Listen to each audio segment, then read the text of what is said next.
नमस्कार भक्तांनो, दत्त संप्रदायात श्री गुरुचरित्र हा केवळ कागदाचा ग्रंथ नसून ते साक्षात श्री नृसिंह सरस्वती स्वामींचे शब्दरूप शरीर मानले जाते।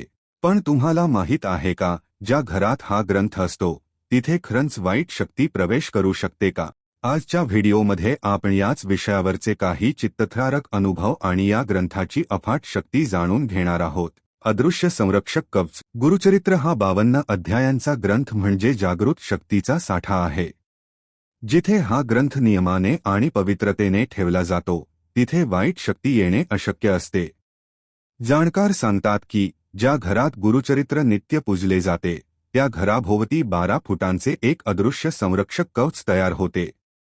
बाहेरील कोणतीही बाधा, मूठ किंवा करणी या कवचाला भेदून आत येऊ शकत नाही। वाईट शक्ती उंबरठ्याच्या बाहेरच जळून खाक होतात। वाचलेली पोथी। अनेक जुन्या दत्त भक्तांचे अनुभव थक्क करणारे आहेत। एका घटनेत भीषण आगीत संपूर्ण घर आणि लाकडी देव्हारा जळून खाक झाला, पण ज्या पाटावर गुरुचरित्र ठेवले होते त्या पाटाला आणि पोथीला साधी आगीची झळ सुद्धा लागली नाही। हा ग्रंथ अग्नी तत्वाच्या पलीकडे आहे, हेच यातून सिद्ध होते। साक्षात स्वामींचे अस्तित्व। पारायण सप्ताहाच्या काळात अनेकदा मध्यरात्रीच्या शांततेत पोथीच्या खोलीतून खडावांचा आवाज, पाण्याचा कमंडलू ठेवल्याचा आवाज किंवा घंटेचा नाद स्पष्ट ऐकू येतो। हे लक्षण आहे की स्वामी स्वतः घरात फेरफटका मारून तुमची राखण करत आहेत। कधी कधी पोथीचे वजन अचानक इतके वाढते की जणू त्यात 100 किलो वजन आहे।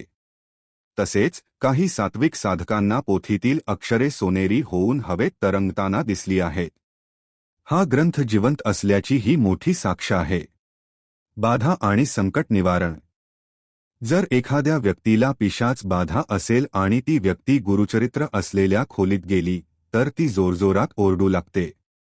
ग्रंथातील सकारात्मक लहरी त्या नकारात्मक शक्तीला अक्षरशः भाजून काढतात। इतकेच नाही तर घरात काही संकट येणार असेल तर हा ग्रंथ आपल्याला आधीच सावध करतो। घरातील मुख्य व्यक्तीला स्वप्नात पांढरा साप, औदुंबर वृक्ष किंवा भगव्या वस्त्रातील संन्यासी दिसणे ही स्वामींनी आखलेली लक्ष्मण रेषा असते। आणि सावधानता। पण लक्षात ठेवा, श्री गुरुचरित्र जेवढा दयाळू आहे तेवढाच तो कडक सुद्धा आहे। 1. हा ग्रंथ कपाटात धूळ खात ठेवू नका, त्याला रेशमी वस्त्रात गुंडाळून ठेवा। 2. घरात सोयरसूतक असताना किंवा अशुद्ध अवस्थेत याला स्पर्श करू नका। 3. मांसाहार करून किंवा नियमांचे उल्लंघन करून स्पर्श केल्यास 24 तासात मोठे संकट येऊ शकते। हा ग्रंथ खेळ नाही तर ती आग आहे। जर तुम्ही दिवाभक्ती लावली तर प्रकाश मिळेल, पण तार उघडी पकडली तर जोरात शॉक बसेल। थोडक्यात सांगायचे तर श्री गुरुचरित्र घरात असणे म्हणजे लाईव्ह हाय व्होल्टेज लाईन असण्यासारखे आहे। भक्तीने सेवा कराल तर अशक्य गोष्टी शक्य होतील। तुमच्या पिढ्यानपिढ्यांचे दोष हा ग्रंथ नष्ट करू शकतो। तुम्हाला सुद्धा गुरुचरित्राचा असा काही अनुभव आला आहे का? कमेंट्समध्ये नक्की सांगा। व्हिडिओ आवडला असेल तर चॅनलला सबस्क्राईब करा आणि हा व्हिडिओ शेअर करा।